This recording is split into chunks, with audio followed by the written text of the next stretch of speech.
Hello friends, welcome to IQ ज्ञान।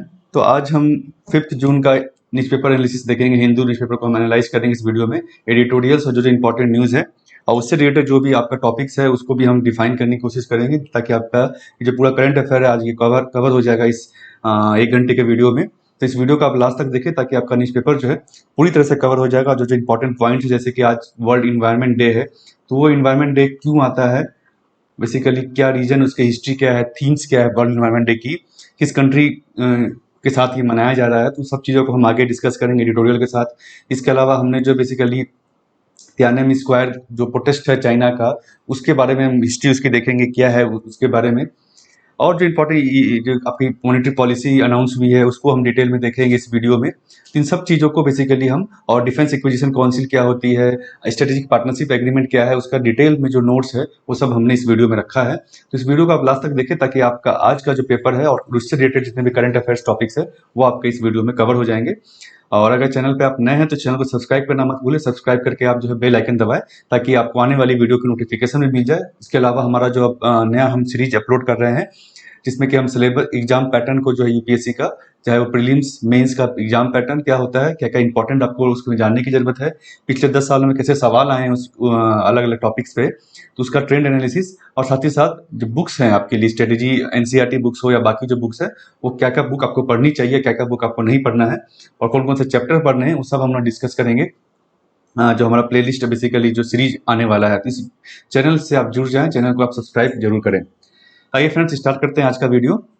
पहला जो आपका न्यूज़ है, RBI holds rates cuts GDP forecast. तो ये दोनों उसी का न्यूज़ है। बेसिकली ये फ्रंट पेज का है और इसका एक्सटेंशन जो 8th पेज में है वो है आपका। तो बेसिकली कल जो है आरबीआई की मॉनेटरी पॉलिसी कमेटी की बैठक हुई थी, उन्होंने कुछ डिसीजन लिया। मॉनेटरी पॉलिसी कमेटी क्या है ये मोटा मोटी बता देता हूँ आपको। बेसिकली आरबीआई की कमेटी है एक तरह से, जिसमें आरबीआई के मेंबर रहते हैं, और स्टेचुटरी एक तरह से आप कह सकते हैं बॉडी है, स्टेचुटरी बॉडी है ये। कानून से आरबीआई एक्ट बेसिकली संशोधन करके इसको स्टेब्लिश किया गया था। इसका काम क्या है बेसिकली कि मॉनेटरी पॉलिसी को एक दिशा देना। एक कमेटी जो है वो बेसिकली मॉनेटरी पॉलिसी जो डिसाइड करती है। पहले क्या था, इसके पहले ही कमेटी नहीं है, मैं इसके ये आपका पिछले आरबीआई गवर्नर जो थे उनके समय में ये बनी थी। तो इसके बेसिकली इसके पहले क्या था कि आरबीआई गवर्नर जो होते थे उनका फाइनल डिसीजन होता था कि मॉनेटरी पॉलिसी कैसी होगी। मतलब मॉनेटरी पॉलिसी करने का मतलब है कि भाई रेपो रेट्स, बाकी रेट्स जो हैं, अलग अलग बैंक रेट्स जो हैं वो कितने होंगे, ये वो डिसाइड करते थे। और कैसे डिसाइड करना है इसका कुछ बेसिकली एक खाका नहीं था, एक बेसिकली जो है गाइडलाइन एक तरह से डिफाइंड नहीं थी। इसमें क्या किया गया मॉनेटरी पॉलिसी कमेटी का, इसका हमारा डिटेल वीडियो भी है जिसको आप देख सकते हैं। यहाँ पे हम लिंक आपको मिल जाएगा डिस्क्रिप्शन में भी और यहाँ पर भी कार्ड में भी। तो उसमें क्या है बेसिकली मॉनेटरी पॉलिसी में या मॉनेटरी पॉलिसी कमेटी में कि उनको इन्फ्लेशन को टारगेट करना है। गवर्नमेंट ने कह दिया कि आपको इन्फ्लेशन को जो है बेसिकली एक लिमिट में रखना है। वो लिमिट क्या है, 4% ±2%। मतलब कि 2% से 6% के बीच में इन्फ्लेशन होना चाहिए। सीपीआई इन्फ्लेशन ये मेजर करते हैं और इसी रेंज में आपको रखना है। तो इसको देखते हुए जो है आरबीआई पॉलिसी रेट डिफाइन करती है, और साथ ही साथ बाकी इकोनॉमिक पैरामीटर्स को भी देखा जाता है कि जीडीपी ग्रोथ कैसा रहेगा आने वाले समय में, इन्फ्लेशन कैसा रह सकता है आगे समय में। उन सब चीज़ों को देखकर जो मॉनेटरी पॉलिसी कमेटी डिसाइड करती है रेट्स। तो ये बैकग्राउंड हो गया। इस वीडियो को आप जरूर देखें ताकि आपको जो पूरा समझ में आ जाए मॉनेटरी पॉलिसी कमेटी क्या है, और साथ ही साथ जो अलग हमारा रेट्स होता है, bank rate, cash reserve ratio, statutory liquidity ratio हो गया आपका, एसएलआर जिसे कहते हैं, repo rate, reverse repo rate, इन सबको हमने डिटेल में डिफाइन किया है। उस वीडियो को आप जरूर देखें। तो बेसिकली जो आरबीआई ने कमेटी ने क्या किया, इंटरेस्ट रेट जो है उसी सही सेम रखा है जो पहले से था आपका। बेसिकली 4% पर ही रखा है, पहले ही 4% पे था। और एकोमोडेटिव स्टैंस रखा है, मतलब कि हम समझते हैं कि इन्फ्लेशन जो है वो उसी रेंज में रहेगा। जीडीपी फोरकास्ट बेसिकली जो जीडीपी इनके हिसाब से क्या होना चाहिए इस फिस्कल में, इस साल में, तो पहले जो था 10.5% इन्होंने कहा था आरबीआई ने, उसको घटा करके 9.5% कर दिया है कि ये रहने का उम्मीद है, क्योंकि कोविड के सेकेंड वेव को देखते हुए। तो और कुछ सजेशन भी दिया बेसिकली आरबीआई ने कि आप वैक्सीनेशन को थोड़ा बढ़ाने की जरूरत है, हमें रैंपिंग अप करने की जरूरत है, और हेल्थ केयर इंफ्रास्ट्रक्चर जो है उसको हमें, जो गैप्स है बेसिकली स्पेशली अगर रूरल एरिया की बात करें, उसको हमें और स्ट्रेंथन मजबूत करने की जरूरत है इस पेंडेमिक से लड़ने के लिए। सीपीआई इन्फ्लेशन का इन्होंने प्रोजेक्शन रखा है कि 2021-22 इस फाइनेंशियल में तकरीबन 5.1 के रेंज में रहने की बात है। अलग अलग क्वार्टर में अलग अलग रहेगा, एक क्वार्टरली बेसिकली देखा जाएगा इसका।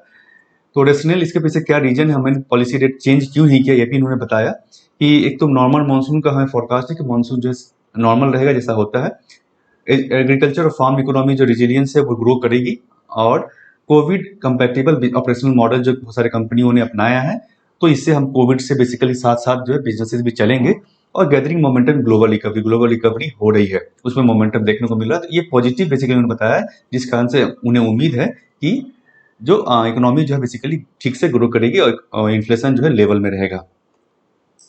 कुछ कंसर्न भी बताए इन्होंने, जैसे कि कोविड जो है रूरल एरिया में इन्फेक्ट कर रहा है और अर्बन डिमांड्स भी काफी कम हो गए हैं, तो ये रिस्क है बेसिकली, तो ये रिस्क हो गया और ये बेसिकली पॉजिटिव है। इन सबको मिला करके बेसिकली डिसीजन लिया गया है। तो मानसून नॉर्मल रहेगा तो अभी साथ बफर स्टॉक हमारे पास है ऑलरेडी सीरियल्स का, तो प्रेशर जो है बेसिकली फूड इन्फ्लेशन पे नहीं पड़ेगा। तो फूड इन्फ्लेशन को एक इंपॉर्टेंट कंपोनेंट है, तो फूड इन्फ्लेशन को उन्होंने देखा कि वो ज्यादा बढ़ना नहीं चाहिए, क्योंकि बफर स्टॉक होगा, मानसून सही रहेगा तो प्रोडक्शन अच्छा होगा। कंसर्न क्या है भाई, क्रूड ऑयल प्राइसेस बढ़ रही हैं, तो ऑब्वियस सी बात है, क्रूड ऑयल प्राइसेस बढ़ेंगे तो यहाँ पेट्रोल डीजल का प्राइस बढ़ेगा, और जिससे जो है ओवरऑल डोमिनो इफेक्ट कर सकते हैं आप बाकी सेक्टर्स पे भी पड़ेगा।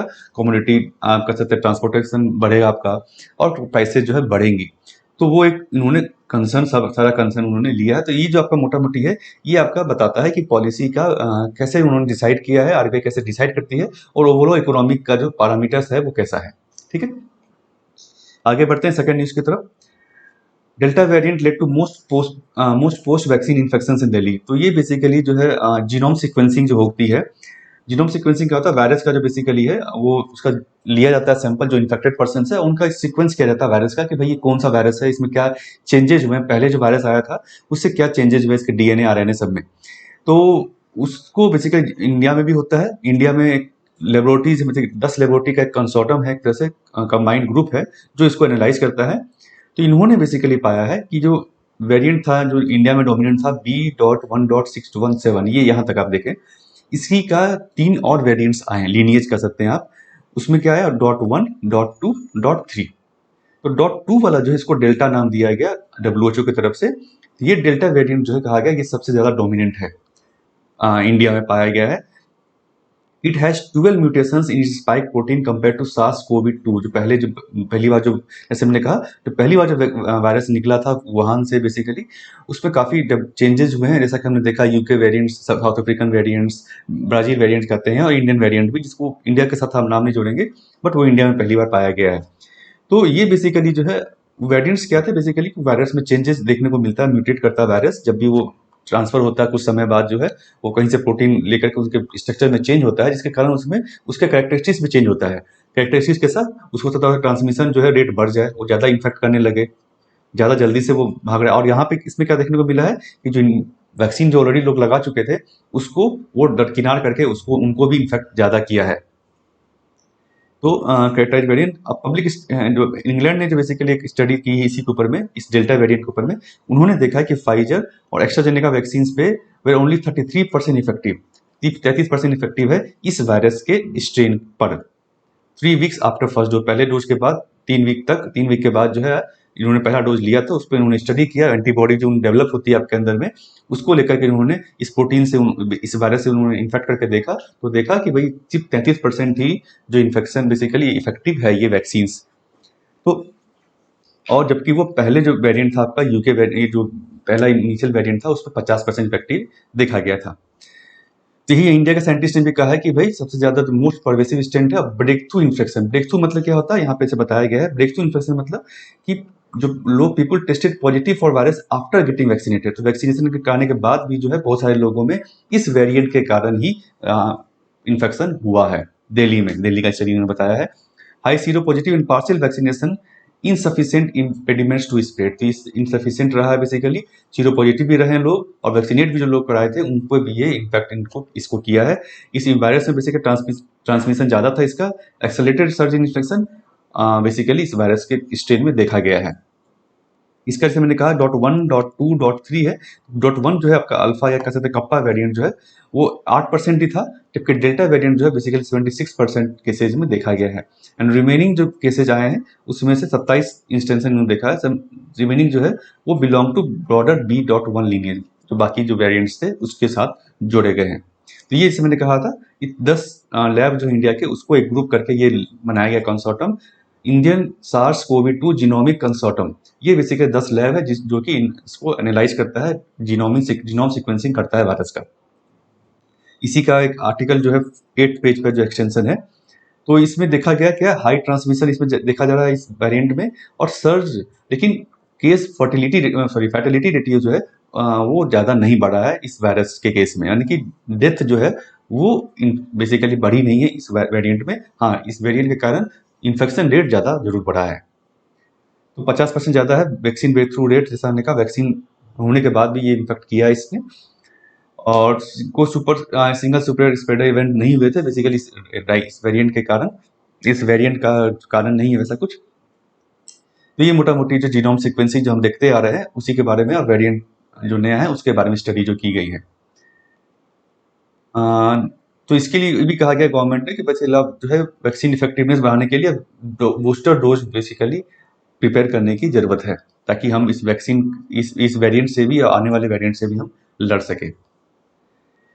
नेक्स्ट जो आपका आर्टिकल है, no in decision on indemnity to vaccine makers yet. ये बेसिकली जो इंडेमनिटी का हमने देखा था कल, जो हमने न्यूज में देखा था डिटेल में, कि गवर्नमेंट ऑफ इंडिया ने, सेंट्रल गवर्नमेंट एश्योर किया है फॉरेन मैन्युफैक्चरर्स को, जैसे कि फाइजर और मॉडर्ना को, कि भाई उनका जो रिक्वेस्ट था कि हम आपको इंडेमनिटी देंगे। इंडेमनिटी मतलब कि कोई भी अगर पोस्ट वैक्सीनेशन साइड इफेक्ट देखने को मिलता है इंडिया में सीरियस, और उसमें अगर कुछ केसेज होते हैं, मान लीजिए कुछ ना अगर लीगल इशूज होता है, तो इंडेमनिटी मतलब क्या होता है कि आपको जो बेसिकली कंपनसेशन या इंडेमनिटी मिलेगी किसी भी लीगल केसेस से, प्रोसिक्यूशन से। ये बेसिकली होता है इंडेमनिटी, एक प्रोटेक्शन तरह का, कि भाई आपकी वैक्सीन के कारण किसी को हुआ भी साइड इफेक्ट या डेथ हुई है तो उसमें हम आपको इंडेमनिटी देंगे, प्रोटेक्शन देंगे एक तरह से। ये इसलिए गवर्नमेंट कर रही थी क्योंकि है ना इनको बेसिकली, ताकि फॉरेन मैन्युफैक्चरिंग, फॉरेन वैक्सीन जो है यहाँ पर आ सके, और यहाँ पर वैक्सीन की जो शॉर्टेज है उसको गवर्नमेंट फुलफिल कर सके, कम कर सके। तो इसमें गवर्नमेंट ने कहा अभी तक ऐसा कुछ डिसीजन नहीं लिया गया, अभी हम निगोशिएशन में है। और दूसरा जो इसमें साथ ही साथ न्यूज है, सीरम इंस्टीट्यूट जो कि अभी कोविशील्ड वैक्सीन बना रही थी, उनको परमिशन दिया गया है कि स्पुतनिक वी वैक्सीन भी बनाने के लिए। तो और कुछ खास नहीं, इंडेमनिटी को आपको समझने की जरूरत थी, जो मैंने बताया आपको पिछले कल के वीडियो में भी हमने बताया था, अगर आप मिस कर गए तो उसको भी आप देख सकते हैं फिर से। तो हम अब एडिटोरियल की तरफ चलते हैं फ्रेंड्स। अगर आपने अभी तक चैनल सब्सक्राइब नहीं किया तो आप सब्सक्राइब जरूर करें और बेल आइकन को दबाएं। तो पहला जो एडिटोरियल आपका, सेविंग बायोडाइवर्सिटी सिक्योरिंग अर्थ फ्यूचर। तो जैसे मैंने कहा आपको शुरू में, आज इन्वायरमेंट डे है, वर्ल्ड इन्वायरमेंट डे है जून 5। इसको लेकर के आपको जो 2 एडिटोरियल हम देखने को मिलेगा हमें, ये और इसके बाद का एडिटोरियल भी उसी से रिलेटेड है। तो यहाँ पे बेसिकली इन्वायरमेंट का क्या रोल है और एक स्पेशल जो मिशन है इंडिया का उसके बारे में इन्होंने बताया है। ठीक है, तो इन्वायरमेंट का क्या रोल हम ऑलरेडी जानते हैं, आपने पढ़ा भी होगा।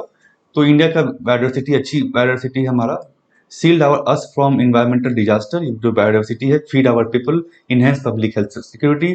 Our biodiversity also serves as perpetual source of spiritual enrichment, intimately and link to our physical and mental wellbeing. तो ये इन्वायरमेंट का रोल है, ब्रॉडर वे में इन्होंने बताया है, रोल ऑफ इन्वायरमेंट या बायोडाइवर्सिटी आप कह सकते हैं। ठीक है, तो भाई हमारा ऑफिस बात हमें फीड करती है, पब्लिक हेल्थ सिक्योरिटी है, पब्लिक हेल्थ क्योंकि अच्छा इन्वायरमेंट रहेगा तो हेल्थ हमारी अच्छी रहेगी। और सी डेट फॉर इन्वायरमेंट डिजास्टर, जैसे कि पेंडेमिक अगर हम देख रहे हैं तो इन्वायरमेंट डिजास्टर कुछ होता है, तो उससे अगर हमारी इन्वायरमेंट रिजिलियंट है, बायोडाइवर्सिटी हमारे यहाँ, तो इन्वायरमेंट डिजास्टर नहीं होगा। और मेंटल पीस और फिजिकल पीस तो हमें देता ही है। तो ये रोल ऑफ इन्वायरमेंट आप लिख सकते हैं किसी भी, अगर ऐसे आता है या फिर क्वेश्चन आते हैं तो उसमें इंट्रोडक्शन के टॉप पर या रोल के तौर पर आप इस ब्रॉडर वे में आप इसको बता सकते हैं। Estimates suggest that forest alone may yield services worth more than $1 trillion per year। तो जैसा कि जानते हैं फॉरेस्ट से बहुत सारे रिसोर्सेज हम एक्सट्रैक्ट करते भी हैं और अदरवाइज भी हमें मिलता है, जो कि आप बेसिकली टेंजेबल नहीं है, मतलब कि इसको आप मेजर नहीं कर सकते वैसे रिसोर्सेज, जैसे कि आप मेंटल हेल्थ वेलबिंग जो है, प्रोटेक्शन जो है, वो सारा मेजर नहीं कर सकते हैं, बट वो भी रिसोर्सेज के तौर पर है, जिसको अगर हम अगर रुपी टर्म में हम देखें एक तरह से, तो $1 ट्रिलियन पर ईयर से ज़्यादा हो सकता है। ग्लोबली हमने कितने सारे फॉरेस्ट लॉस्ट किए हैं, डिग्रेडेशन हुआ है, सब जानते हैं हम। तो repairing our dysfunctional relationship with nature is one of the ways to mitigate climate change. तो बेसिकली नेचर के साथ हमारा जो रिलेशन खराब हुआ, फॉरेस्ट डिग्रेडेशन जो हुआ, उसको हमें ठीक करना, बेसिकली क्लाइमेट चेंज को हमें रोकने के लिए करना होगा, ये कर सकते हैं हम। And cartel future outbreaks of infection disease. तो कोरोना के लिए उन्होंने कहा है कि फ्यूचर में ऐसे इन्फेक्शन डिजीज को हम रोक सकते हैं, इन्वायरमेंट अगर हमारा रिजिलियंट रहेगा, इन्वायरमेंट रिलेशनशिप हमारी अच्छी रहेगी। तो कंसेप्ट ऑफ वन हेल्थ के बारे में इन्होंने कहा। वन हेल्थ क्या बेसिकली, इसमें क्या है कि हम अभी एक नॉर्मल जो हेल्थ होता है, ह्यूमन हेल्थ हम देखते हैं, उसमें क्या है कि बस ह्यूमन का हम हेल्थ को मेजर कर रहे हैं, उसको कैसे प्रोटेक्ट करना है, क्या डिजीजेज होती है, क्या बीमारी से कैसे लड़ सकते हैं। वन हेल्थ अप्रोच क्या है कि भाई आपने human human plus animal plus environment, सबका हेल्थ आपको देखना है। इन्वायरमेंट की प्लस सॉइल को भी आप देख सकते हैं, सॉइल और बायोडाइवर्सिटी, सबका हेल्थ को अगर हम एक साथ देखें तो उसे कहा जाएगा वन हेल्थ अप्रोच। मतलब हमें सबके हेल्थ को बराबर बैठा करके चलना है, सभी का हेल्थ हमारे लिए इंपॉर्टेंट है, ये होता है वन हेल्थ कंसेप्ट। इसका मतलब हम जो है इन्वायरमेंट का हेल्थ को भी डिग्रेड नहीं करें, एनिमल के हेल्थ को भी हम उतना ही तवज्जो, उतनी ही इंपॉर्टेंस दें, और सॉइल हेल्थ को भी, जिससे हमें एग्रीकल्चर और जो बेसिकली प्लांटेशन जो भी होता है हमारा। तो इस चीज को इन्होंने हाईलाइट किया, पहले भी आप हमने डिफाइन किया है इसको वन हेल्थ को डिटेल में। अब ये आते हैं यहाँ पर गवर्नमेंट की स्कीम के बारे में उन्होंने बताया, प्लान मिशन के बारे में। 2018 में गवर्नमेंट ने लॉन्च किया था विशेष national mission on biodiversity and human wellbeing, ये मिशन था। इसका क्या है इन्होंने बताया बेसिकली क्या था, क्या है ये। Will strengthen the science for restoring, conserving and sustainably utilising India's natural heritage. इसको बेसिकली नेचुरल हेरिटेज को स्ट्रेंथन करने में, रिस्टोर करने में। Embed biodiversity as a key consideration in all development programme, और बायोडाइवर्सिटी को जितने भी प्रोग्राम्स गवर्नमेंट लेके आई है, लेके आ रही है, उसमें बायोडाइवर्सिटी भी एक इंपॉर्टेंट पार्ट रहेगा कि हमें देखना है जो भी हम स्कीम लेके आ रहे हैं, जो भी प्रोग्राम लेके आ रहे हैं, बायोडाइवर्सिटी को इम्पैक्ट ना करे, निगेटिवली इम्पैक्ट ना करे, और पॉजिटिवली उसको इम्पैक्ट करे, पॉजिटिवली उसमें इन्हेंस करे उसको। Particularly agriculture, ecosystem services, health, bio economy, climate change, इन चीजों को इसमें ध्यान रखा गया है। Establish citizen and policy oriented biodiversity information system, इसको भी इस मिशन में रखा गया कि हम इंफॉर्मेशन सिस्टम हमारे पास रहेगा, बेसिकली डेटाबेस एक तरह से होना चाहिए। और enhance capacity across all sectors for realisation of India national biodiversity targets. ये बायोडाइवर्सिटी टारगेट जो है बेसिकली अगर हम कहें तो कन्वेंशन ऑफ बायोलॉजिकल डाइवर्सिटी जो होती है, उसमें कुछ टारगेट्स है बायोडाइवर्सिटी को लेकर के, वो टारगेट्स और यूएन का सस्टेनेबल डेवलपमेंट गोल का टारगेट, इसको मीट करने में हमें मदद करेगा। ये पूरा इस मिशन का ऑब्जेक्टिव एम है, ठीक है। इसके अलावा मिशन क्या करेगा, और विल अलाउ इंडिया, जिसमें जो कि तकरीबन 8% ऑफ ग्लोबल बायोडाइवर्सिटी इंडिया में है, और 2.3% ऑफ ग्लोबल लैंड एरिया। हमारे पास जो लैंड है तकरीबन 3%, 2% लैंड के ऊपर में हमारे पास 8% बायोडाइवर्सिटी है। तो और 4 ग्लोबल बायोडाइवर्सिटी हॉटस्पॉट्स हैं, जैसे कि हिमालय आपका हो गया, पेनिनसुला है, वेस्टर्न घाट जो है आपका, तो ये अपने इन्वायरमेंट में पढ़ा हुआ शायद। तो 4 बायोडाइवर्सिटी हॉटस्पॉट बेसिकली जो है इंडिया में है। तो इन सब चीज़ों को basically as a leader to emerge India as a leader in demonstrating linkage between conservation of natural resources and societal wellbeing, तो इसको दिखाने में इंडिया एक लीडर है, इंडिया इसमें कर सकता है काम, इसको डेमोन्स्ट्रेट करने में ये मिशन मदद करेगा, ये मिशन का ऑब्जेक्टिव है। Pandemic basically expose dysfunctional relationship, जो हमारे रिलेशनशिप है इन्वायरमेंट के साथ, ह्यूमैनिटी के साथ, नेचर के साथ, उसको एक तरह से एक्सपोज किया है ये जो पेंडेमिक कोविड हम देख रहे हैं। Lack of food, nutrition security, rural employment, climate change, ये सारा बेसिकली इसका रिजल्ट है एक तरह से। और infectious diseases, mission offers an holistic framework, holistic framework basically ये देता है, will empower India to restore and even increase our natural assets. इस मिशन के द्वारा हम नेचुरल एसेट को इंक्रीज कर पाएंगे, जो खराब होगा उसको रिस्टोर कर सकेंगे। मिटिगेशन प्रोग्राम इसमें है, बेसिकली मिटिगेशन प्रोग्राम क्या है कि हम उससे कैसे, जो ऑलरेडी हो चुका है उसे कैसे मिटिगेट कर सकते हैं, उसको हम बढ़ने से रोक सकते हैं। Will lessen the impact of climate change, other natural disaster such as pandemics, तो इसमें जो मिटिगेशन प्रोग्राम्स है वो बेसिकली पेंडेमिक या बेसिस नेचुरल डिजास्टर को कम करने में मदद करेंगे। रूरल इनकम इंक्रीज होगा कैसे भाई, क्योंकि ऑब्वियस बात है बायोडाइवर्सिटी पे जो है, फॉरेस्ट अगर अच्छे होंगे, बायोडाइवर्सिटी अच्छी होगी, तो रूरल एरिया में भी इनकम जो है बढ़ेगी, एग्रीकल्चर भी ग्रोथ होगा आपका। फ्रॉम बायोडाइवर्सिटी बेस्ड एग्रीकल्चर, तो वही एग्रीकल्चर अच्छा ग्रोथ होगा बायोडाइवर्सिटी के साथ, तो रूरल इनकम बढ़ेगी ही। ग्रीन जॉब्स आएंगे, ग्रीन जॉब मतलब जो इन्वायरमेंट रिलेटेड जॉब्स है, जैसे कि आपका नेचर टूरिज्म हो गया, रिस्टोरेशन में जो जॉब्स होंगे ये बढ़ेंगी, क्रिएट होगा इससे।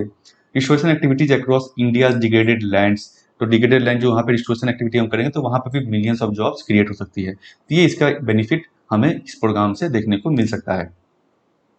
कमिटमेंट ऑलरेडी यहाँ पे जहाँ कहा गया था कि कमिटमेंट जो हमारा ऑलरेडी हमने किया है, convention of on biological diversity और इवन सस्टेनेबल डेवलपमेंट गोल में जो हमें कमिटमेंट हमारा कि हमें ये अचीव करना है, उसको ऑब्वियसली बात है मीट करने में ये हेल्प करेगा, इन्वायरमेंट रिलेटेड जो कमिटमेंट्स है हमारा। तो nature based solution to numerous environmental challenges जो है बेसिकली साइंटिफिक इनपुट्स हमें इसमें मिलेगा, जिससे कि हम पॉलिसी डेवलपमेंट में गाइडेंस में हेल्प होगा। वन हेल्थ प्रोग्राम का इन्होंने कहा इक्वली इंपॉर्टेंट जो है मिशन वन हेल्थ प्रोग्राम इसमें है। इसमें क्या है, ह्यूमन हेल्थ के साथ साथ हम जो एनिमल, प्लांट, सॉइल और इन्वायरमेंट का हेल्थ को तवज्जो देंगे, इंपॉर्टेंस रहेगा हमारा। जैसे मैंने कहा आपका वन हेल्थ अप्रोच क्या होता है, we need strong and extensive cadre of human resources. तो इन सब चीज के लिए बेसिकली हमें एक extensive cadre of human resource चाहिए। तो ऑब्वियस बात है, इसके लिए हमें ट्रेनिंग जो है प्रोफेशनल्स को ट्रेन करना पड़ेगा। इस इन्वायरमेंट से रिलेटेड, ग्रीन जॉब से रिलेटेड, बायोडाइवर्सिटी से रिलेटेड उनको हमें ट्रेनिंग देनी होगी of highest calibre in sustainability and biodiversity sciences and with investment in civil society outreach. Civil society में भी बेसिकली हमें उसमें उनको भी इनेबल करना होगा, उनको भी ट्रेनिंग देनी होगी। साथ ही साथ इन्होंने सजेशन और क्या दिया, इसको कैसे हम अचीव कर सकते हैं। तो एक तो ट्रेनिंग हो गया, सिविल सोसाइटी हो गया, तीसरा इन्वायरमेंटल एजुकेशन जो है बच्चों में शुरू से उसमें इनकलकेट करे करिकुलम में, बेसिकली उनके जो सिलेबस में इन्वायरमेंटल एजुकेशन को इंपॉर्टेंस दिया जाए ताकि वो इन्वायरमेंट बायोडाइवर्सिटी को समझ सके, उसके हिसाब से बेसिकली आगे के समय में काम कर सके। तो ये बेसिकली पूरी मिशन के बारे में ज़्यादा बताया इन्होंने कि क्या है और क्या हमें उससे फायदा हो सकता है। तो वर्ल्ड इन्वायरमेंट डे है, तो उसके बारे में थोड़ा आपको जानने की जरूरत है, क्या होता है ये, इसको आप कहीं भी आप अपने आंसर्स में इनपुट कर सकते हैं। यूनाइटेड नेशन इन्वायरमेंट प्रोग्राम जो है बेसिकली ये बॉडी जो है एनुअली ऑर्गेनाइज करती है इस इवेंट को, इनकरेजेज वर्ल्ड वाइड अवेयरनेस के लिए और action for protection of environment. Basically ये 5 जून को तकरीबन हर साल मनाया जाता है। और इस साल का जो थीम है, हर साल जैसे इन्वायरमेंट इसका डे का थीम होता है, इस साल का थीम जो है इकोसिस्टम रिस्टोरेशन। ये बेसिकली डिकेड भी यूएन मना रही है। यूएन इन्वायरमेंट प्रोग्राम जो है एक डिकेड भी इकोसिस्टम रिस्टोरेशन का मना रही है। इस डिकेड में इसी के ऊपर में काम होगा। It can take various forms, इसका वेरियस फॉर्म्स होते हैं, growing trees, greening cities, rebuilding gardens, changing diets and cleaning up rivers and coast. ये इसका बेसिकली पार्ट्स है इसके अंदर में कि क्या हमें करना है इसमें। हर साल जो है बेसिकली एक कंट्री होस्ट बनाया जाता है कंट्री को, जो कि जहाँ पे कि मेजर लेवल पर इसको ऑर्गेनाइज किया जाएगा। तो पाकिस्तान इस साल होस्ट है वर्ल्ड इन्वायरमेंट डे इवेंट का। हिस्ट्री की अगर हम बात करें तो ये पहली बार जो है 1974 से ये बनाया जा रहा है इस डे को, वर्ल्ड इन्वायरमेंट डे को। इसमें गवर्नमेंट, बिजनेसेस, सेलिब्रिटीज सबको बेसिकली इन्वॉल्व किया जाता है ताकि बेसिकली इन लोगों को इन्वायरमेंट के प्रति जागरूकता किया जा सके, इन्वायरमेंट के लिए अवेयर किया जा सके भाई इन्वायरमेंट भी है एक चीज और उसे हमें कैसे ठीक रखना है, कैसे हमें रिस्टोर करके रखना है। पिछले साल की बात करें तो वहाँ पे थीम था सेलिब्रेट बायोडाइवर्सिटी, और जैसे मैंने कहा हर साल एक देश उसके लिए पार्टनर होता है, होस्ट किया जाता है। तो पिछले साल Colombia in partnership with Germany इसको होस्ट किया गया था। 1972 में ये क्यों मनाया जा रहा है इसको भी हम समझ लेते हैं। पहली 5 जून को ही क्यों चुना गया, तो 1972 में पहली बार जो कॉन्फ्रेंस हुआ था ऑन इश्यूज ऑफ इन्वायरमेंट, तो ये स्टॉकहोम में हुआ था आपका 5 जून से 16 जून तक। इसीलिए बेसिकली ये 5 जून को मनाया जाता है। उसके उसी साल दिसंबर में यूएन ने रिजोल्यूशन पास किया कि भाई हम हर साल 5 जून को ये बेसिकली मनाएंगे वर्ल्ड इन्वायरमेंट डे। तो 1974 में जो पहली बार मनाया गया था उस समय उसका थीम था ओनली वन अर्थ। ये हिस्ट्री भी हो गया। बेसिकली आप आंसर जब लिखते हैं या कुछ ऑब्जेक्टिव में अगर सवाल आते हैं तो उसको आप आंसर कर पाएंगे चीज़ों को। नेक्स्ट जो आपका एडिटोरियल ये भी इन्वायरमेंट से रिलेटेड है, the time to limit global warming is melting away. तो ये बेसिकली मैं बता दूं इसका थीम क्या है। ये जो राइटर है ये जो है COP26 कॉन्फ्रेंस ऑफ पार्टी 26 जो है इस साल होने वाला है नवंबर में। इन्वायरमेंट समिट हम कह सकते हैं एक तरह से, क्लाइमेट चेंज कॉन्फ्रेंस जो है वो होने वाला है। उसके ये प्रेसिडेंट है जिसको कि यूनाइटेड किंगडम जो बेसिकली होस्ट कर रहा है। जैसे कि हमने देखा था पेरिस क्लाइमेट जो चेंज हुआ था, आपने सुना होगा, उसी तरह से ये यूनाइटेड किंगडम में हो रहा है इस साल। इसमें ये होस्ट है, ये उसके प्रेसिडेंट है। तो उन्होंने बेसिकली उसी के बारे में बताया कि हमारा क्या ऑब्जेक्टिव होने वाला है इस समिट का, हमारा क्या गोल है, हम क्या अचीव करना चाह रहे हैं इस समिट के थ्रू। ठीक है, तो ये हम देख चुके हैं ऑलरेडी। इंडिया का इन्होंने तारीफ की है बेसिकली कि इंडिया का जो टारगेट है वो काफ़ी अच्छा है। जैसे कि इंप्रेसिव डोमेस्टिक टारगेट इन्वायरमेंट को लेकर के, क्लाइमेट चेंज को लेकर के 450 गीगावाट का हमारा टारगेट है कि हम एनर्जी प्रोड्यूस करेंगे, रिन्यूएबल एनर्जी 2030 तक में। उसके अलावा इंटरनेशनल सोलर अलायंस ऑलरेडी हमने बनाया है जो कि बेसिकली दिल्ली में सिचुएटेड है इसका। इसमें बहुत सारे ग्लोबल कंट्रीज भी पार्टनर है। और collision of disaster resilient infrastructure, ये भी इंडिया का ही एक बॉडी है जिसमें कि डिजास्टर रेजिलिएंट इंफ्रास्ट्रक्चर बनाने के लिए पॉलिसी इनपुट्स और सजेशंस जो बेसिकली यहाँ पर दिया जाता है। और बेसिकली पेरिस एग्रीमेंट को भी हम जो है बेसिकली इंडिया काफ़ी अच्छे से फॉलो कर रहा है। तो जैसा मैंने कहा कि इस साल जो है conference of party basically 26th United nation climate change conference जो होने वाला है, यूनाइटेड किंगडम इसको होस्ट करेगा ग्लासगो में नवंबर 1 से 12 2021 में ये होने वाला है। इसी को लेकर उन्होंने बताया कि इसमें क्या एम है। बेसिकली क्या होता है इस कॉन्फ्रेंस में, जो एक कंट्री होस्ट करती है इसको, तो ज़्यादा जो दारोमदार बेसिकली कह सकते हैं हम, जो प्रेशर होता है बेसिकली इस कंट्री पे होता है, कैसे उसको हम सक्सेस कर सके, उस कॉन्फ्रेंस को हम कितना ज़्यादा सक्सेसफुल बना सके। सक्सेसफुल कैसे होगा भाई? सक्सेसफुल कब होगा? जबकि हम जो है कुछ कमिटमेंट देशों से, बाकी देश जो वहाँ पे आएंगे, जुड़ेंगे, उनसे हम एक डेफिनेट कमिटमेंट ले सके, कमिटमेंट करा सके उस थीम पर। जैसे यहाँ पे जो क्लाइमेट चेंज है, यहाँ पर मेन थीम जो है कि क्लाइमेट चेंज हमें रोकना है, जो बेसिकल टेम्परेचर राइज को हमें रोकना है, कम करना है। तो उसमें हम कैसे लोगों बाकी कंट्रीज को हम एग्रीमेंट करा सके, कंट्रीज का हम एग्रीमेंट कर सके। ये अगर होता है तो कंट्री को सक्सेस माना जाएगा, कॉन्फ्रेंस को सक्सेसफुल माना जाएगा। जैसे पेरिस में हुआ था कि लोग, जो देश है, वो एग्री किए थे कि भाई हाँ, हमें 2 डिग्री सेल्सियस तक इसको करना है कम, और हम सब ने बेसिकली नेशनल टारगेट्स को भी अपना अपना बताया था। 2015 में जो है पेरिस क्लाइमेट एग्रीमेंट साइन हुआ था, जिसमें कि कहा गया था टेम्परेचर को हम 2 डिग्री सेल्सियस से कम रखेंगे, और एम किया था उन्होंने 1.5 डिग्री सेल्सियस का। अगर हम अभी बात करें average global temperature rise of 2 degree Celsius compare to 1.5 degree Celsius, would see hundreds of millions more people affected. ये 5.5 डिग्री सेल्सियस में ही basically millions of people affected होंगे। तो हमें जो है 1-1 डिग्री सेल्सियस जो है इंपॉर्टेंट है क्लाइमेट चेंज को लेकर के। लिमिट वार्मिंग टू, अगर हम 1.5 डिग्री सेल्सियस तक हमें वार्मिंग को लिमिट करना है, तो ग्लोबल इमिशन को हमें, we must half the global emission by 2030, इसको हमें आधा करना होगा। तो इसे इसीलिए प्रेसिंग करा, जैसे कि 4 की गोल्स इस समिट का होगा यूके की तरफ से। 4 इनका की एम है इस अचीव करना इस समिट के द्वारा। पहला, keep 1.5 degree Celsius with in reach 1.5 degree Celsius to reach net zero by middle of the century. तो 1.5 डिग्री सेल्सियस को हमें रीच करना है। इसके लिए बेसिकली इनका एम होगा, कोशिश होगी कि भाई हम नेट जीरो एमिशन जो है, देश जो है इस सेंचुरी के मिडिल तक अचीव कर ले। दूसरा इनका क्या गोल है? To protect people and nature from worst effect of climate change. तो जैसे ऑलरेडी जो क्लाइमेट चेंज का इफेक्ट हम जैसे ऑलरेडी इंडिया ने भी देखा है, 2 साइक्लोन्स हमने ऑलरेडी अभी नियर बाय तुरंत में देखे हैं, तौकते यास। तो ये सब बेसिकली क्लाइमेट चेंज का एक तरह से वर्स्ट एक इफेक्ट है, कह सकते हैं आप। तो उसको हमें कम करना, उसको बेसिकली प्रोटेक्ट करना लोगों को। इसके लिए बेसिकली उन्होंने तारीफ की है इंडिया का CDRI, climate coalition for disaster reliance infrastructure. तो अगर इंफ्रास्ट्रक्चर जो है हमारा रेजिलियंट होगा डिजास्टर से, ये मतलब रेजिलियंस मतलब कि वो डिजास्टर अगर आए भी तो उस पर ज़्यादा इफेक्ट ना हो। इंफ्रास्ट्रक्चर जैसे कि घर हो गए आपके, जो बाकी जो इंफ्रास्ट्रक्चर है, बिल्डिंग्स है, वो खड़ा रहे, वो उसमें टूटे ना, लोग वहाँ पर नुकसान ना पहुंचे, क्योंकि उसके कारण बहुत सारा जो मॉनेटरी लॉस और बेसिकली जान माल की नुकसान भी होती है। तो ये बेसिकली इंपॉर्टेंट है एक तरह से कि क्लाइमेट चेंज का इफेक्ट से हम प्रोटेक्ट करके रखें पीपल को।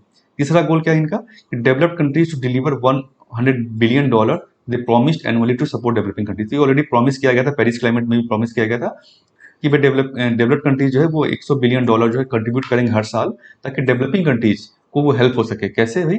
तो भाई डेवलपिंग कंट्रीज का टेक्नोलॉजी नहीं है। टेक्नोलॉजी किस तरह की कि अगर हमको कार्बन को हटा करके अगर आपको ग्रीन टेक्नोलॉजी में स्विच करना है, ग्रीन टेक्नोलॉजी को यूज करके, जैसे इलेक्ट्रिक व्हीकल हो गया आपका, उसको अगर आपको मास लेवल पे प्रोड्यूस करना है, मास लेवल पे करना है, तो उसके लिए आपको टेक्नोलॉजी चाहिए, जो डेवलपिंग कंट्रीज के पास उतनी नहीं है, ऑब्वियस सी बात है।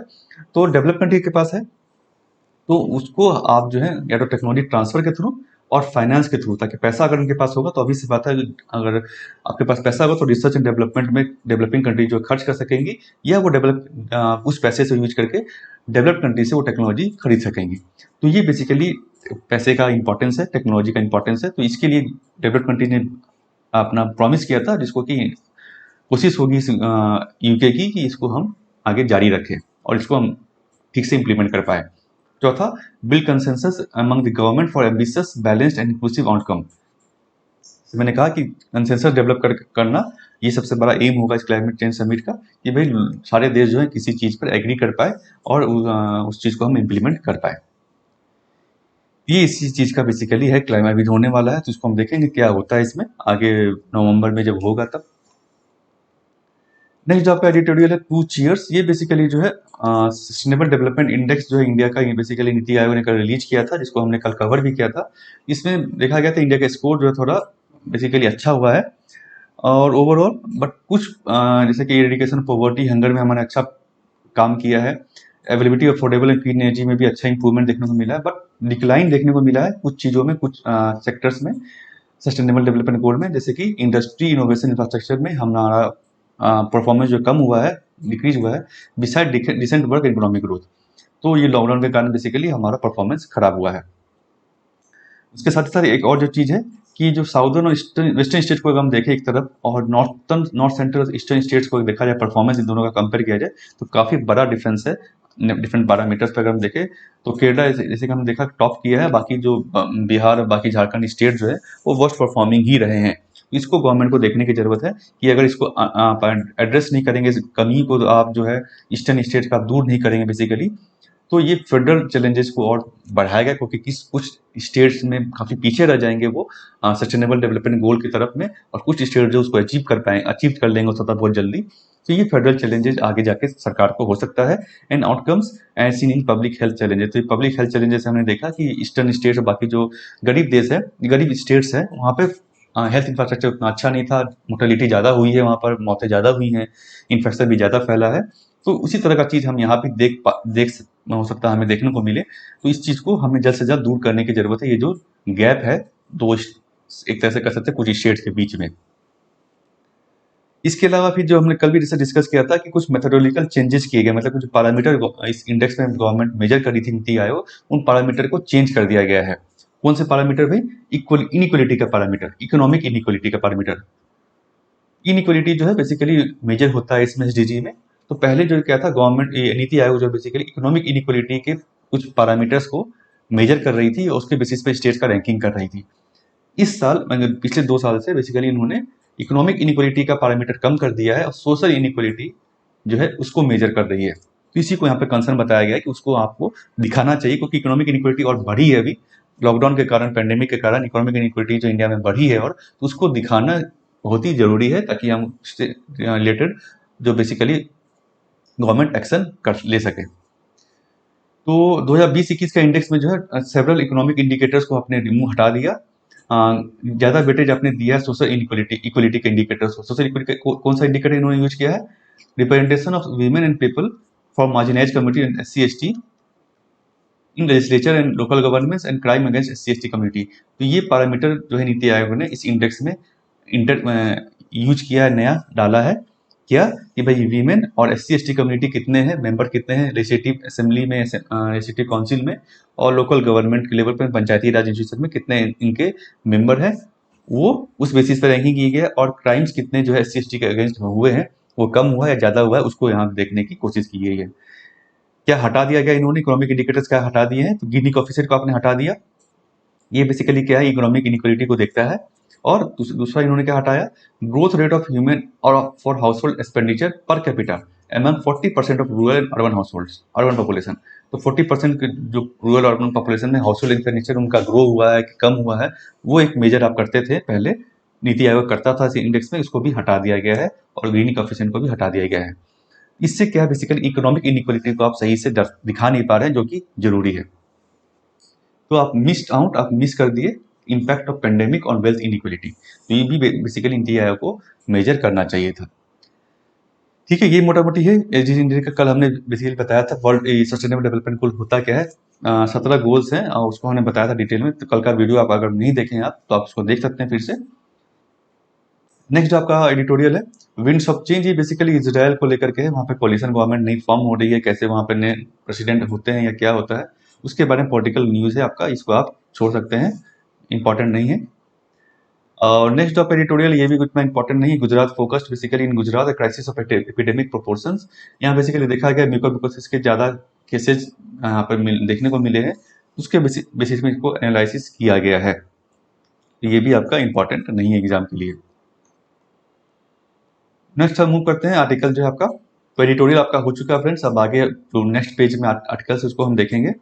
तो पहला जो आपका आर्टिकल है DAC note for building 6 conventional submarines. तो डिफेंस एक्विजिशन काउंसिल जो है उन्होंने बेसिकली अपना परमिशन दे दिया है कि अप्रूवल दे दिया है for construction of 6 conventional submarine जो बनाया जाएगा प्रोजेक्ट 75I के अंतर्गत में। ठीक है, तो ये और उसके अलावा जो एयर डिफेंस गन्स और म्यूनिशंस को भी प्रोक्योरमेंट का बेसिकली अप्रूवल इन्होंने दिया है। ये पहला केस है process under strategic partnership model के अंदर में, पहला केस ये सबमरीन वाला हुआ है इंडिया में। One of the largest make in India project होगा। तो basically defence partnership, sorry defence acquisition और डिफेंस जो प्रोक्योरमेंट है उसके लेकर ये आर्टिकल रखा है। SP मॉडल क्या होता है? स्ट्रेटेजिक पार्टनरशिप मॉडल ये क्या था, promote role of Indian industry in manufacturing, Indian industry को और प्रमोट करना, उसको बढ़ाना, कि जो डिफेंस में जो बेसिकली इंडियन इंडस्ट्री है वो नई इंडस्ट्री आए और जो ऑलरेडी इंडस्ट्री है उनका ग्रोथ हो सके, उसके लिए बेसिकली है। And build a domestic defence industrial ecosystem, ताकि हम बाद में जाके चल के हमारी इंडस्ट्री अगर डेवलप हो जाएगी इस तरह से डिफेंस में भी, तो हम जो है बाहर हमें इंपोर्ट नहीं करना पड़ेगा बेसिकली। डिफेंस इक्विपमेंट्स को हम देश में ही उसको बना पाएंगे अच्छे लेवल पर, अच्छी टेक्नोलॉजी के साथ।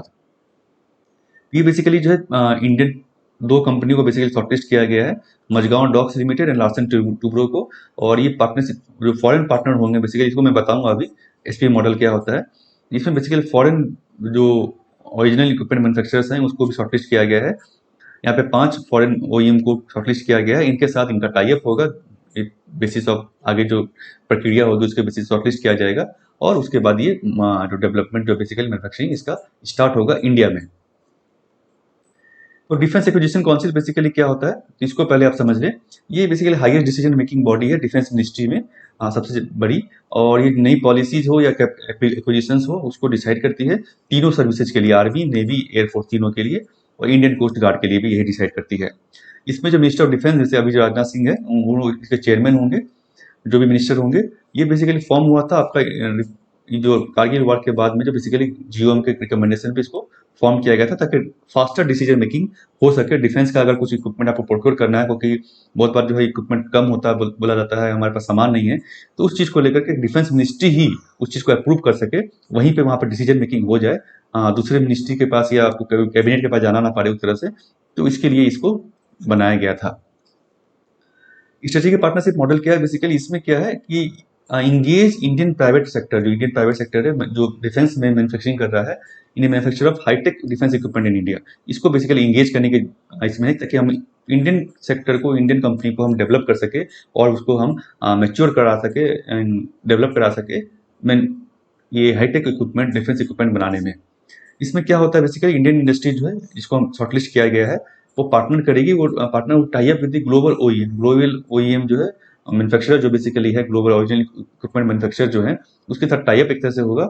उसकी टेक्नोलॉजी ट्रांसफर किया जाएगा, मतलब वहां से टेक्नोलॉजी यहाँ आएगी, और मैन्युफैक्चरिंग नो हाउ, कैसे हम उस मान लीजिए सबमरीन है जैसे कि कैसे उसको मैन्युफैक्चर करें, ताकि हम डोमेस्टिक मैन्युफैक्चरिंग इंफ्रास्ट्रक्चर को यहाँ पर हम सेटअप कर पाए।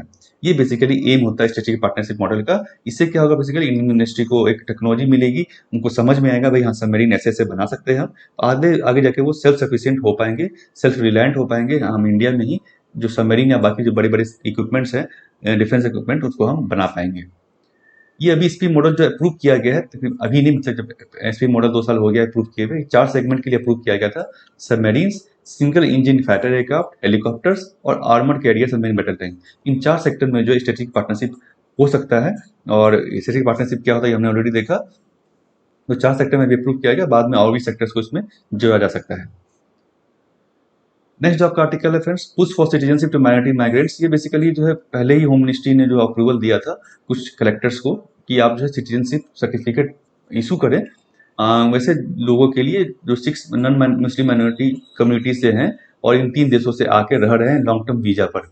लॉन्ग टर्म वीजा का मतलब कि बेसिकली है कि वो 14 साल से ज़्यादा तक जो है वो रह रहे हैं यहाँ पर। ये आपको जानने की जरूरत है, सिटीजन अमेंडमेंट जो एक्ट आया था उससे रिलेटेड ये नहीं है, क्योंकि वो अभी तक इम्प्लीमेंट नहीं हुआ है, उसके अभी तक रूल्स नहीं नोटिफाई हुए हैं गवर्नमेंट के द्वारा।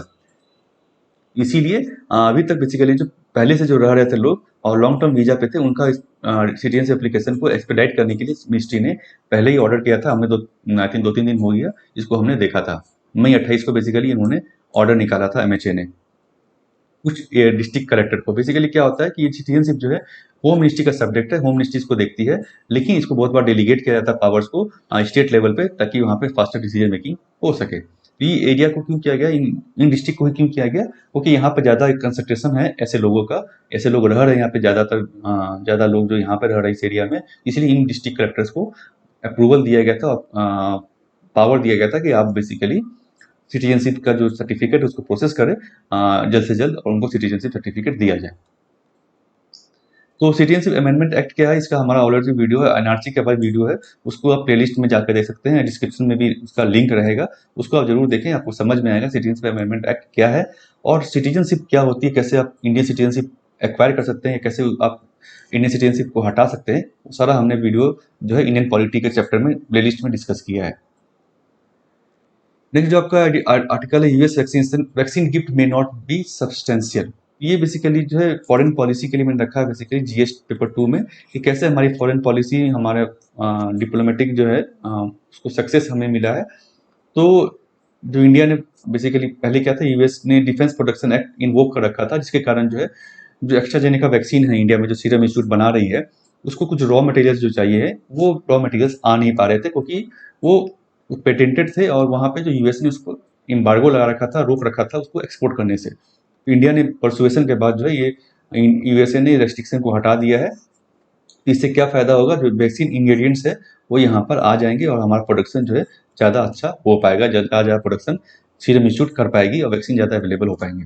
इसके अलावा जो यूएसए ने डिसाइड किया कि हम कुछ जो वैक्सीन डोजेज जो है गिफ्ट करेंगे अलग अलग देशों में, तो उसमें भी कहा गया कि इंडिया को बेसिकली 3 से 4 मिलियन 2 से 3 मिलियन डोजेज ही आने की उम्मीद है, ज़्यादा इतना फायदे नहीं है इंडिया को। यही चीज़ कहा गया है, वैक्सीन गिफ्ट है यूएसए की, जो अलग देशों को बेसिकली वो वैक्सीन जो उनके पास एक्स्ट्रा वैक्सीन है वो उसको देगी, उसमें ज़्यादा इंडिया को ज़्यादा फायदा होने वाला नहीं है, नॉट सब्सटेंशियल। हाँ, लेकिन ये चीज़ है कि रिस्ट्रिक्शन जो वैक्सीन इंग्रेडिएंट के एक्सपोर्ट पे हट गया है, वो हमारे लिए सक्सेस है, हमारे लिए हमारी अच्छी बात है, और इंडियन डिप्लोमेटिक सक्सेस को आप लिख सकते हैं जीएस पेपर 2 में, जो आपका इंटरनेशनल रिलेशन है उसमें। नेक्स्ट जो आपका आर्टिकल है, expedite process of filling up judicial vacancy, CJI test CGA. Chief justice को के साथ CJI chief justice of India की मीटिंग हुई थी, वीडियो कॉन्फ्रेंसिंग। उसमें उन्होंने कहा कि अपॉइंटमेंट जो बेसिकली आप जो है उसको आप एक्सपेडाइट कीजिए, जहाँ जहाँ पे आपका कमी है, जजेज की कमी है, उसको आप जल्द से जल्द भरने की कोशिश करें, और साथ ही साथ सोशल डाइवर्सिटी को भी आप रिफ्लेक्ट करने की कोशिश करें, कि जो भी आप जजेस की वैकेंसी आप फिलअप कर रहे हैं, अपॉइंटमेंट के लिए आप रिकमेंड कर रहे हैं, तो इसको अभी आप ध्यान में रखें, सोशल डाइवर्सिटी को। इसके अलावा कुछ खास इसमें इंपॉर्टेंट नहीं है। हाँ, यहाँ पे कहा गया है कि जो चीफ जस्टिस ऑफ इंडिया का जो प्रोजेक्ट है बेसिकली एक तरह से ना, उनका जो ड्रीम है कि कैसे जल्द से जल्द हम जो है इसको ऑनलाइन कर सके। बेसिकली हियरिंग का भी ऑलरेडी उन्होंने ऐप एक डाउन जारी किया था, कि जिससे कि आप जो है हियरिंग जो है ऑनलाइन हो सके, कैमरा इन कैमरा जो प्रोसीडिंग चल सके, तो उसको और बढ़ाने की बेसिकली इन्होंने बात कही कि इसको हम जल्द से जल्द जो नेशनल जुडिशियल इंफ्रास्ट्रक्चर कॉर्पोरेशन जो है इसको हम और क्रिएट कर सके, इसको और मजबूत कर सके आगे के दिनों में। तो अपॉइंटमेंट्स कैसे होता है बेसिकली, इसका हमारा अलग से वीडियो है, ये आप देख रहे हैं, थंबनेल जो है उसी का है, कि कैसे जजेस का अपॉइंटमेंट होता है, चीफ जस्टिस का अपॉइंटमेंट हो, या सुप्रीम कोर्ट या हाईकोर्ट के जजेस का हो, चाहे चीफ जस्टिस ऑफ हाईकोर्ट का अपॉइंटमेंट हो, और हाईकोर्ट का जज का ट्रांसफर कैसे होता है, इस सब चीज़ों को हमने, कॉलेजियम सिस्टम क्या होता है, इस सबको हमने एक प्लेलिस्ट में वीडियो में कवर किया है, उसका आप जरूर जाकर देखें, डिस्क्रिप्शन में आपको लिंक दिख जाएगा, तो उन वीडियो को आप जरूर देखें, ताकि आपको जुडिशियरी सिस्टम को का अपॉइंटमेंट ट्रांसफर आपको समझ में आ जाएगा। नेक्स्ट जो आपका आर्टिकल है, इंडिया आईएनएस संध्या डिकमीशन। ये बेसिकली जो शिप है उसको बेसिकली डिकमीशन कर दिया गया है, मतलब कि अब इसमें ये यूज में नहीं, ऑपरेशनल में नहीं रहेगी। 40 साल की सर्विस हो गई इसकी। ये इंडिजिनियसली इंडिया ने डेवलप किया था इसको, अब बिल्ड किया था इसको। ये क्या था बेसिकली, ये एक हाइड्रोग्राफ के लिए, सर्वे के लिए ये शिप को बनाया गया था। ये बेसिकली जो आपका गार्डन शिप जीआरएसी जो गार्डन रिच शिप बिल्डर्स जो है कलकत्ता में, उन्होंने इसको बनाया था 1978 में। और ये जो ऑपरेशन में आया बेसिकली 1981 से ये काम कर रहा था। इसको बेसिकली बहुत सारे हाइड्रोग्राफिक सर्वे इसने किए हैं और माइनर सर्वे भी इसमें किया गया है। तो ये बेसिकली इसी के लिए, ये नाम को आप ध्यान रखें, ऑब्जेक्टिव में अगर पूछा जाता है कि क्या शिप था, इसने बनाया था और कब बनाया था, कब से ऑपरेशन में, इसको आप बेसिकली ध्यान में रखें, और इसमें कुछ खास इंपॉर्टेंट नहीं है। नेक्स्ट जो आपका आर्टिकल है, Hong Kong seals of Tiananmen square vigil site. ये बेसिकली जो यहाँ पर तियानमेन स्क्वायर जो प्रोटेस्ट बेसिकली हर साल बेसिकली वहाँ पर जो है होता है, एक गैदरिंग की तरह से, उस याद करने के लिए, उस प्रोटेस्ट जो हुआ था जून 4 1989 में, इसी को लेकर यहाँ पे भी इस साल भी हुआ है, जिसको बीजिंग ने, चाइना ने रोकने की कोशिश की है। तो जानने की आपको जरूरत है बेसिकली कि ये प्रोटेस्ट था क्या, ये इंसिडेंट क्या था जो हुआ था, तो इसका हमने यहाँ पर रखा है बेसिकली नोट्स। ये क्या था आपका प्रोटेस्ट जो था, ये स्टूडेंट लेड डेमोन्स्ट्रेशन था, जो इस एरिया में तियानमेन स्क्वायर बीजिंग में हुआ था 1989 में। क्या इसका डिमांड क्या था लोगों का, कि डेमोक्रेसी हो, फ्री स्पीच और फ्री प्रेस वे चाइना में लागू हो, इस चीज़ का इन्होंने डिमांड किया था। ये basically death of pro reform communist leader थे वहाँ जनरल सेक्रेटरी हु याओबांग। इनकी डेथ के बाद ये इस प्रोटेस्ट इस तरह से स्पार्क किया, बेसिकली स्टार्ट हो गया। Amid the backdrop of rapid economic development और social changes in post Mao China. इस केस में बेसिकली यहाँ पे बेसिकली हो रहा था, उस बैकड्रॉप में इन्होंने बेसिकली इस कम्युनिस्ट लीडर ने फ्री स्पीच डेमोक्रेसी की बात की थी, और उनके डेथ के बाद जो बेसिकली ये प्रोटेस्ट यहाँ पे देखने को मिला। कॉमन ग्रीवांस कहते हैं लोगों के कि इन्फ्लेशन बेसिकली हो रहे हैं, corruption, limited preparedness for graduates for the new economy and restriction on political participations. ये रिस्ट्रिक्शंस जो कर्व्स जो बेसिकली थे उसको हटाने के लिए बेसिकली ये मूवमेंट इन्होंने स्टार्ट किया था। प्रोटेस्ट स्टार्ट हुआ अप्रैल 15 को, और फोर्सिबली इसको क्रैकडाउन किया गया, सप्रेस किया गया लोग उस समय की गवर्नमेंट के द्वारा, known as Tiananmen square massacre, जो कि चाइनीज गवर्नमेंट ने 4 जून और 5 जून को यहाँ पर किया था इस एरिया में। गवर्नमेंट ने मार्शियल लॉ बेसिकली डिक्लेयर कर दिया वहाँ पर, और मिलिट्री को भेजा कि आप जो ट्रूप्स मिलिट्री को भेजा, और जो मिलिट्री थी, आर्मी जो थी, उन्होंने एजॉल्ट राइफल्स एंड टैंक्स के साथ फायर किया डेमोस्ट्रेटर पे, जिसके कारण बहुत लोगों की जान चली गई। उसी को याद करते हुए बेसिकली हर साल जो है ये आप एक गैदरिंग जो होती है इस एरिया में। इसके साथ ही साथ एक पिलर ऑफ सेम भी यहाँ पे इन्होंने बना रखा है एट यूनिवर्सिटी ऑफ हांगकांग जो है, जो कि erected to remember the victims of Tiananmen square crackdown. तो जो विक्टिम्स उस समय हुए थे, जिनकी डेथ हो गई थी, उसको याद करते हुए एक पिलर ऑफ सेम स्ट्रक्चर इन्होंने बना रखा है, जिसमें वो बेसिकली उसको याद करते हैं लोगों को। ये मोटा मोटी इसका आर्टिकल है, प्रीलिम्स में अगर आपको आए तो आप इसको लिख सकते हैं। तो फ्रेंड्स, ये था आज का हिंदू न्यूज़पेपर एनालिसिस। होप आपको वीडियो अच्छा लगा। इसको आप लाइक कर सकते हैं और शेयर करना मत भूलें अपने फ्रेंड्स के साथ। व्हाट्सएप, फेसबुक, टेलीग्राम और ट्विटर और इंस्टाग्राम पे आप लोगों को साथ शेयर कर सकते हैं इसको। और इस चैनल को आप सब्सक्राइब अगर आपने नहीं किया तो सब्सक्राइब करना मत भूलें। सब्सक्राइब करके आप बेल आइकन को दबाएं, और बाकी वीडियो को आप जो प्लेलिस्ट में बेसिकली जा करके आप सेक्शन में जा करके वीडियो को जरूर देखें। और डिस्क्रिप्शन में भी हमने जो इंपॉर्टेंट वीडियोज हैं आपके प्लेलिस्ट जो है, सीरीज जो हमारा है, उसका हमने लिंक दिया है। उन वीडियोज को आप देख सकते हैं, ताकि आपका प्रिपरेशन जो है और अच्छा इंप्रूव हो सके। Thank you friends.